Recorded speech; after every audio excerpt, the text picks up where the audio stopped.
দীপক, আরে ওই দীপক, তুই দোকানের বাইরেটা একটু ঝাড় দিয়ে আয় তো।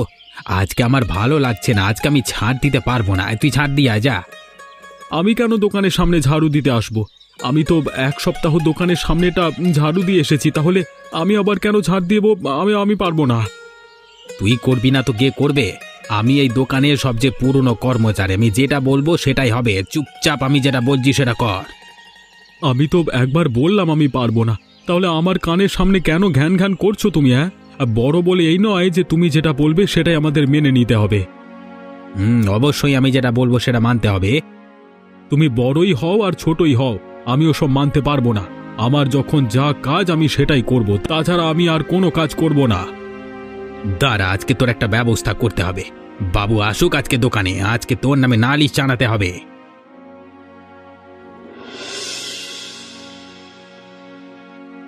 কি হয়েছে কি? কে কার নামে নালিশ জানাবে? হ্যাঁ, দেখুন না বাবু, আজকে আমার একটু শরীরটা খারাপ, সেই জন্য আমি বললাম দীপককে যে দোকানের সামনেটা একটু ঝাড়ু দিয়ে দিতে, কিন্তু সে তো ঝাড় দিচ্ছে না, উল্টে আমার সাথে ঝগড়া করছে। আপনি কিছু একটা ব্যবস্থা করুন তো। দীপক তো ঠিকই করেছে, ওর তো এক সপ্তাহ সময় ছিল। ওই এক সপ্তাহ টানা দোকানের সামনে ঝাড় দিয়ে গেছে। তখন তো তোকে একবারও বলেনি যে দোকানের সামনেটা ঝাড় দেওয়ার জন্য, তাহলে তুই ওকে কেন বলেছিস? আচ্ছা বাবু, ঠিক আছে, আমি ঝাড় দিয়ে দিচ্ছি। দেখ, তোদেরকে একটা ভালোভাবে কথা বলে যাচ্ছি, তোরা এভাবে যদি ঝগড়া করিস তাহলে আমাকে অন্য কিছু একটা ব্যবস্থা করতে হবে। তাই তোদেরকে বলছি, ভালোভাবে কাজটা কর।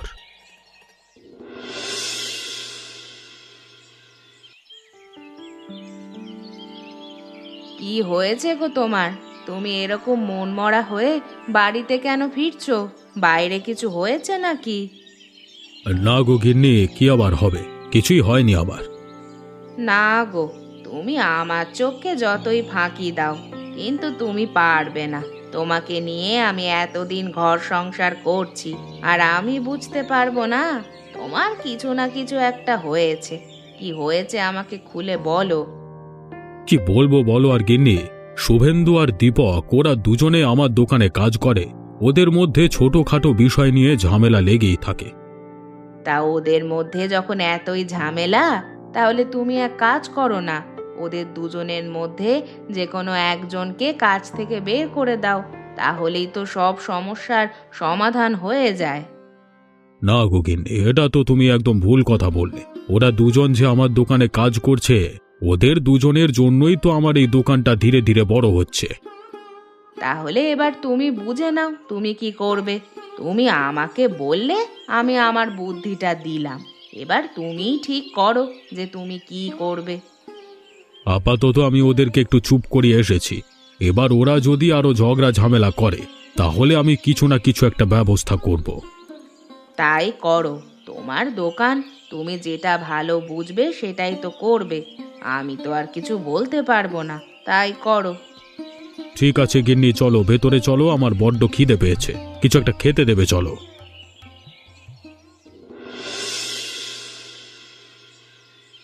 বৌমা, আমার আর ভালো লাগছে না। আমার না ছেলেটার জন্য একটু মন কেমন করছে। হ্যাঁ গো মা, তুমি ঠিক কথাই বলেছ। গত 2 বছর হলো তোমার ছেলে শহরে গেছে কাজের জন্য। প্রত্যেক মাসে 3টে করে চিঠি লিখতো, আর এই মাসে তো একটাও চিঠি লেখেনি। কি যে করছে বলো তো তোমার ছেলে, আমার বড্ড চিন্তা হয়। না গো বৌমা, তুমি ঠিক কথাই বলেছ। গত 2 বছর হলো একবারও সে বাড়িতে ফিরে আসেনি। তার কি একবারও ইচ্ছে হয় না যে তার মা আর তার বউয়ের সাথে একটু সময় কাটায়? ছাড়ো মা, হয়তো সে একটু কাজে ব্যস্ত হয়ে আছে, সেজন্যই আমাদেরকে সময় দিতে পারছে না। চিন্তা করো না, দেখবে ঠিক সে সময় করে চিঠি লিখবে।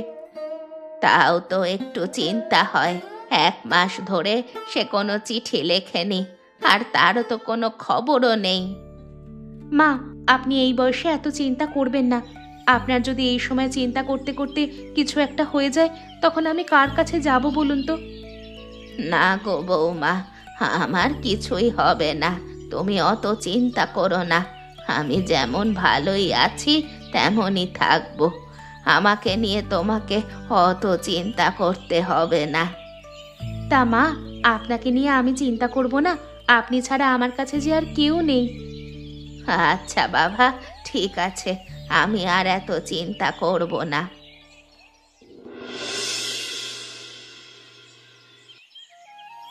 নে রে শুভেন্দু, তাড়াতাড়ি রান্না কর। আরে বিরিয়ানি বিক্রি করার তো সময় হয়ে গেল, তাড়াতাড়ি বিক্রি করতে হবে, নইলে দেরি হয়ে যাবে। তাড়াতাড়ি তো করছি, দেখতে পাচ্ছিস না নাকি? আমি কি মেশিন যে সব একবারে করে ফেলবো? আমাকে একটু সময় তো দিতে হবে। হ্যাঁ রে, তুই সময় নিয়ে কর, তবে একটু তাড়াতাড়ি হাত চালিয়ে কর। এই যা, সামান্য পরিমাণ নুন দিতে গিয়ে তো আমি বেশি পরিমাণ নুন দিয়ে দিয়েছি। এবার কি হবে? এবার তো পুরো হাঁড়ি বিরিয়ানিটাই নষ্ট হয়ে গেল। এই কথাটা বাবু জানতে পারলে তো আমাকে কাজ থেকে বের করে দেবে। না না, কিছু একটা ব্যবস্থা করতেই হবে। কি হলো রে শুভেন্দু, তুই আবার বিড়বিড় করে কি বকছিস? দেখলি তো, তোর জন্য আমার ভুল হয়ে গেল। তুই আমাকে তাড়াতাড়ি করে যেতে বলেছিলিস, আর দেখ, তোর জন্যই আমি বেশি পরিমাণ নুন দিয়ে দিলাম। এবার এই পুরো বিরিয়ানিটাই খারাপ হয়ে গেল। দাঁড়, আমি বাবুকে এলি বলবো। শুভেন্দু, আমি তোকে একটা কথা বলতে চাই। তুই যাই দোষ করিস, সেটা সব সময় আমার নামেই কেন দোষ চাপাস? আমি নিজে ভুল করিনি, তাহলে আমি কেন স্বীকার করব? ঠিক আছে শুভেন্দু, আমারই সব কিছু দোষ। আমার জন্যই তুই বেশি পরিমাণে নুন দিয়েছিস, তাই তো? ঠিক আছে, এই দোকানে শুধুমাত্র তুই কাজ কর, আমি চললাম। আমি আর এই দোকানে কাজ করব না। এই তো, এতদিনে তুই ঠিক সিদ্ধান্ত নিয়েছিস। যা তো, যা। এই দোকানে তোকে কে কাজ করতে বলেছে? আমি তো চলে যাবই, তবে শুভেন্দু, তোকে আমি একটা কথা বলছি। তুই কখনো নিজের ভুল অপরের ঘাড়ে চাপাস না, এতে তোরই ক্ষতি হবে। এই শীতের দিনে আগুনের তাপ পোহানোর মধ্যে একটা আলাদা শান্তি আছে, যেন মনে হয় সব সময় আগুনের তাপ পুড়িয়েই যায়। বাবু, বাবু, আপনি বাড়িতে আছেন? আপনার সাথে আমার একটু দরকারি কথা আছে। কি হয়েছে রে দীপক, তুই এর সময় আমার বাড়িতে কি করছিস? তোর তো এখন দোকানে থাকবার কথা। হ্যাঁ বাবু, আপনি একদম ঠিক কথা বলেছেন যে আমার এখন দোকানে থাকবার কথা, কিন্তু আমি আর দোকানে যাব না। দোকানে যাবি না মানে? দোকানে যাবি না তো কোথায় যাবি? বাবু, আমি অনেক অপমান সহ্য করেছি, আর অপমান আমি সহ্য করতে পারবো না। আমি এ কাজ ছেড়ে দিতে চাই। কেন রে, তোদের মধ্যে আবার কি হয়েছে যার জন্য তুই কাজ ছেড়ে দিবি বলছিস? বাবু, শুভেন্দু ছেলেটা খুবই খারাপ। সে নিজের করা দোষ আমার উপরে চাপিয়ে দেয়। আমি তো তাকেই বলেছিলাম, মানে শুধু একটু তাড়াতাড়ি হাত চালিয়ে কাজ করতে। সে নুন বেশি দিয়েছে বিরিয়ানির মধ্যে, আর সেটাও নাকি আমার দোষ। দীপক, তুই তো জানিস ও একটু কেমন, একটু গুছিয়ে নে না। না বাবু, আমি ওর সাথে আর থাকতে পারবো না। আপনি আমার যা মাইনে হয়েছে আমাকে দিয়ে দিন। আমি আজকে রাতে ট্রেনে করে আমার গ্রামে ফিরে যাব। ঠিক আছে দীপক, তুই যখন বলছিস তাহলে যা, আর কি বলবো।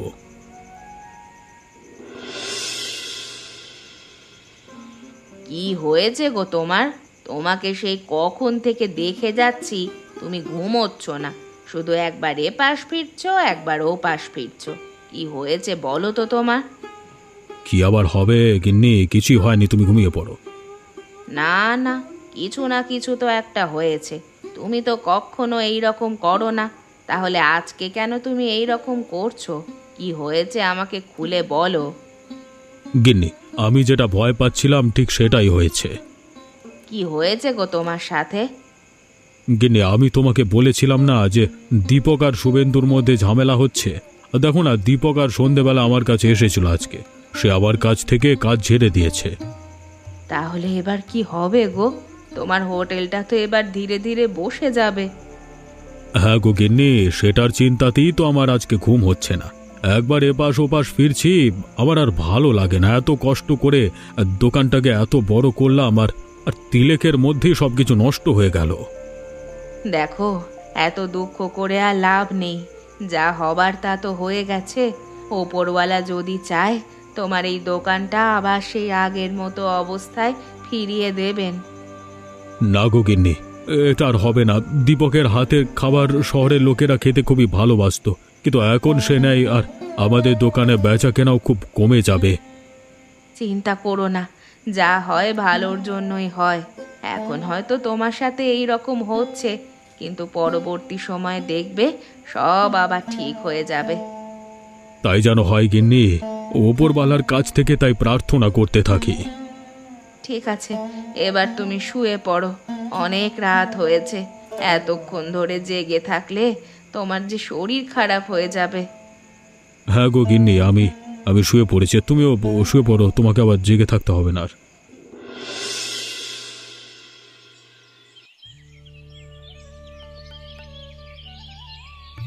গিন্নি, গিন্নি কি করছো? দেখো আমি বাড়ি ফিরে এসেছি। আরে তুমি তুমি বাড়িতে ফিরে এসেছো? কি আনন্দের কথা! কই মা, ও মা, একবার বেরিয়ে এসো, দেখো তোমার ছেলে এসেছে এতদিন পরে। আরে বাবা, তুই এতদিন পর বাড়িতে ফিরে এলি, তা তুই ভালো আছিস তো? হ্যাঁ মা, আমি খুবই ভালো আছি। তা তোমরা সবাই ভালো আছো তো? হ্যাঁ রে, আমিও ভালো আছি, আর তোর গিন্নিও ভালো আছে। তোমার মা আর আমার তোমার প্রতি খুবই রাগ হচ্ছে। তুমি এতদিন পরে বাড়িতে এলে, আমাদেরকে একবারও খবর দিলে না। মা, আমি তোমাদেরকে চমকে দিতে চেয়েছি, সেই জন্যই তো এতদিন ধরে চিঠিও লিখিনি আর তোমাদেরকে খবরও দিইনি। তা বলো, তোমাদেরকে কেমন চমকটা দিলাম?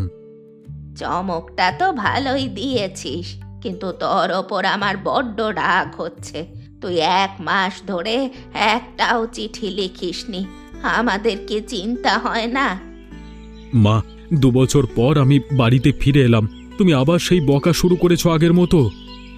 ঠিক করেছে, তোমাকে বকেছে। তোমার বাড়িতে একজন বয়স্ক মা আছে, তোমার গিন্নি আছে, তোমার কি একটুও চিন্তা হয় না যে তারা কেমন আছে? তাদের একটু খোঁজ খবর নেই? তা না, সে নিজের কাজ নিয়েই ব্যস্ত। তোমরা কি আমাকে এখানেই দাঁড় করিয়ে রেখে কথা শোনাবে নাকি? আমাকে ঘরে যেতে দেবে না? হ্যাঁ, চল চল, ঘরেতে চল, আর বাইরে দাঁড়িয়ে থাকতে হবে না।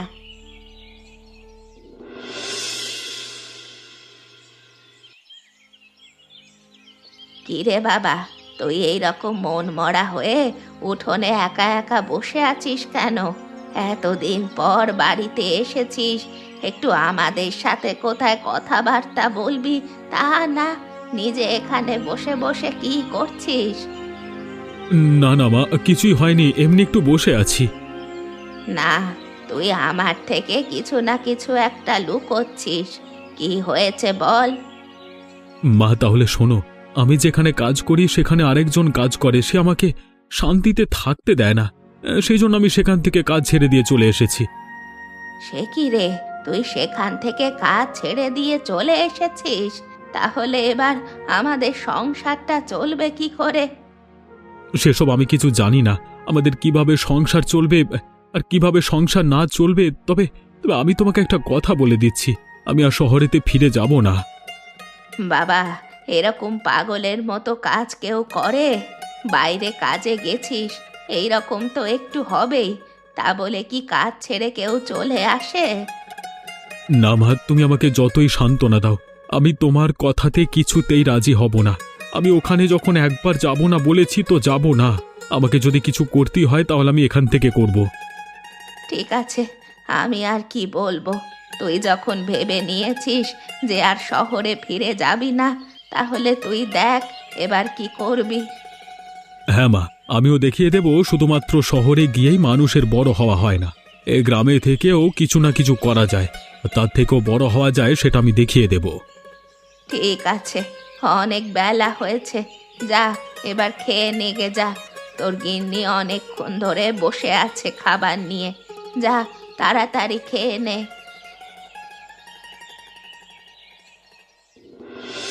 কই গো, কোথায় গেলে? তাড়াতাড়ি চলে এসো, আমার খাবার বাড়া হয়ে গেছে, তাড়াতাড়ি এসো, এসে খেয়ে নেবে। এই তো গিন্নি, আমি চলে এসেছি, দাও দাও, এবার আমাকে খেতে দাও, খিদের জ্বালায় পেটে ছুঁচো ডন দিচ্ছে। ওই তো তোমার সামনে খাবার রাখা আছে, নাও এবার তাড়াতাড়ি খেয়ে নাও।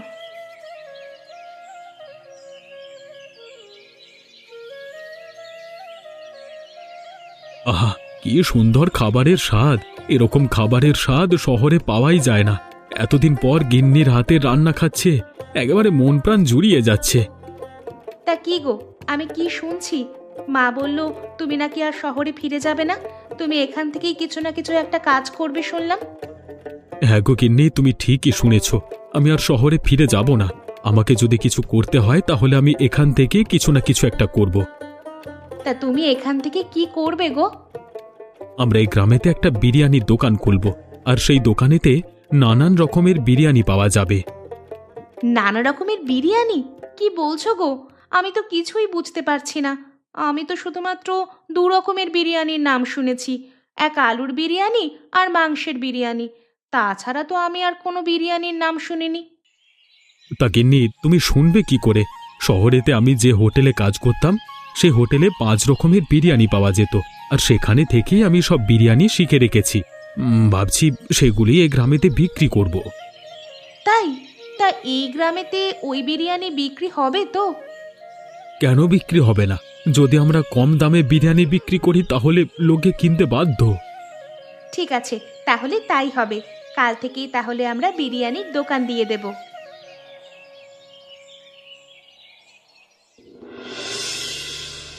আসুন আসুন, আমাদের দোকানে আসুন, আর নানান রকমের গরম গরম বিরিয়ানি খেয়ে যান। আসুন আসুন। একবার যে খাবেন বারবার খেতে ইচ্ছে করবে, তাই দেরি করবেন না, তাড়াতাড়ি আসুন আর খেয়ে যান আমাদের এই গরম গরম বিরিয়ানি।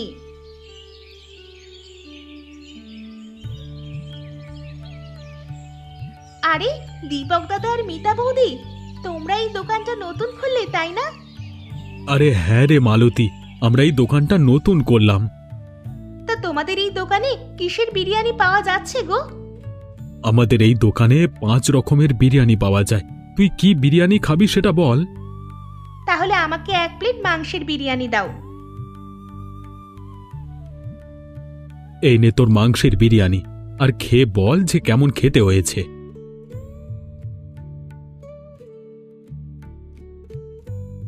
বাহ, এত সুন্দর বিরিয়ানি এর আগে তো আমি কখনো খাইনি। খুব সুন্দর খেতে হয়েছে দাদা। বৌদি, তা বিরিয়ানিটার কত দাম গো? বিরিয়ানির দাম তো আমরা 50 টাকা করে রেখেছি, কিন্তু তোর থেকে আর কি আমি টাকা নিতে পারি? তোকে আমি আমার বোনের চোখে দেখি, তোর থেকে টাকা নেওয়াটা আমার ঠিক হবে না।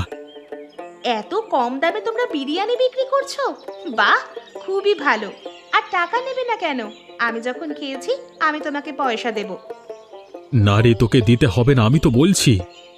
ঠিক আছে, তাহলে তুমি আমাকে আরো 2 প্লেট বিরিয়ানি দাও, আর এইটার পয়সাটা রাখো।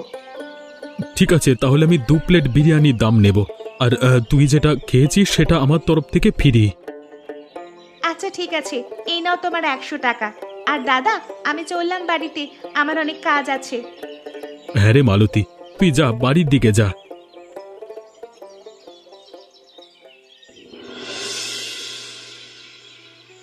দিব্যেন্দু কাকা, ও দিব্যেন্দু কাকা, তুমি একটা খবর শুনেছো? কি রে মালতী, কি খবর বলতে চাইছিস? হ্যাঁ, আমি তো কিছু খবর শুনিনি।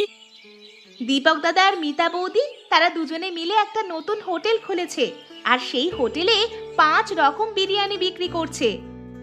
হ্যাঁ, তুই কি বলিস না?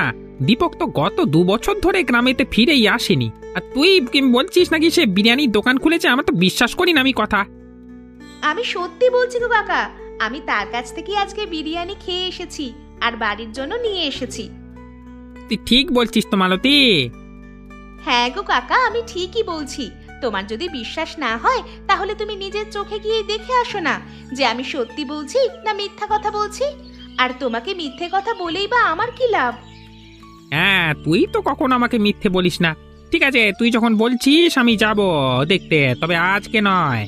আজকে তো দুপুর হয়েই গেল, কালকে বরং যাব, একবার সকালে গিয়ে দেখে আসবো যে তুই সত্যি কথা বলছিস কিনা। ঠিক আছে কাকা, তুমি কালকেই তাহলে দেখে এসো। আর কাকা, আমি এখন বাড়ির দিকে যাচ্ছি। হ্যাঁ রে, তুই বাড়ির দিকে যা, আর আমিও যাই বাড়ির দিকে। হ্যাঁ,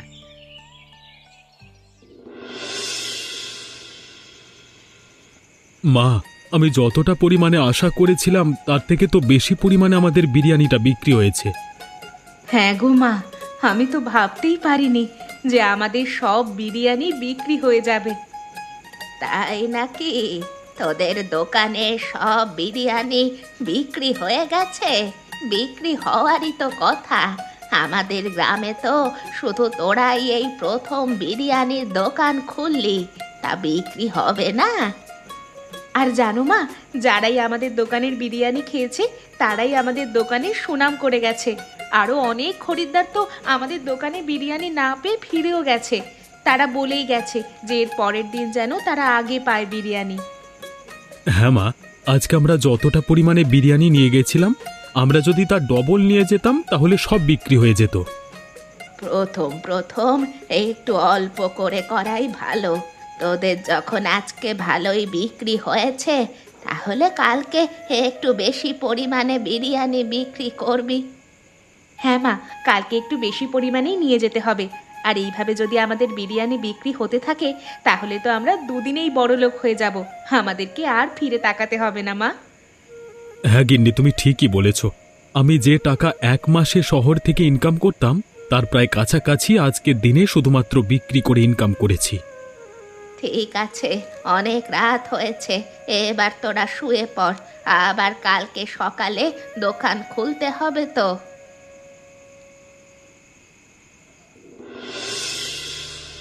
আসুন আসুন, আমার দোকানে আসুন, গরম গরম বিরিয়ানি খেয়ে যান।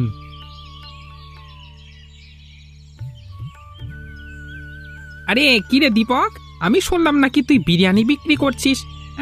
সেই যদি তোর দোকানে এলাম, তা দেখি তোর বিরিয়ানি কেমন স্বাদ। দে আমাকে 1 প্লেট মাংসের বিরিয়ানি দে তো, দেখি কেমন খেতে হয়েছে। হ্যাঁ হ্যাঁ, নিশ্চয়ই নিশ্চয়ই। দিব্যেন্দুদা, খেয়ে বলো কেমন খেতে হয়েছে।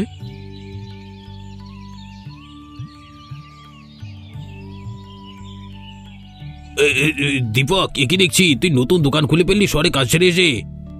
কি আর করব, তোমার জ্বালায় তো আমাকে শহর ছেড়ে গ্রামেতে চলে আসতে হলো। সেই জন্যই কি আর করব না ভেবে পেয়ে বিরিয়ানির দোকান খুললাম। কেমন বিরিয়ানি রান্না করছিস দেখি, আমাকে একটু দে তো। হ্যাঁ নিশ্চয়ই, কেন খাওয়াবো না।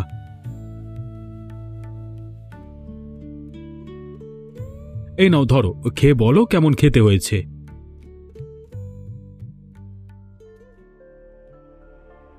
আরে আরে, এ তো দেখছি খুব সুন্দর স্বাদ। এরকম স্বাদের বিরিয়ানি বিক্রি করলে তো তাহলে তো দোকানটা আরো বড় হয়ে যাবে, অনেক ইনকাম হবে। না না, কিছু একটা করতেই হবে আমাকে।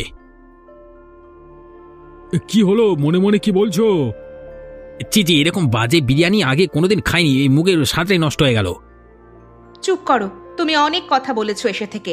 এত লোক তো এখানে খাচ্ছে, কেউ তো আমাদের এই বিরিয়ানি খারাপ বলেনি। তবে বলো না যে তুমি আমাদের দোকানের বদনাম করতে এসেছো। দীপক, তোর গিন্নি এসব কি বলছে? ঠিকই তো বলছে, খারাপ তো কিছু বলেনি। শুভেন্দুদা, কিছু মনে করো না, একটা কথা বলছি। তুমি ভালো রান্না করতে পারো বলে এই নয় যে কেউই রান্না করতে পারে না। আর এরপর থেকে যদি আমাদের দোকানের বদনাম ছড়িয়েছো, তাহলে দেখবে আমাদের থেকে খারাপ আর কেউ হবে না। এমনই মজার মজার গল্প দেখতে আমাদের চ্যানেলকে সাবস্ক্রাইব করতে ভুলবেন না।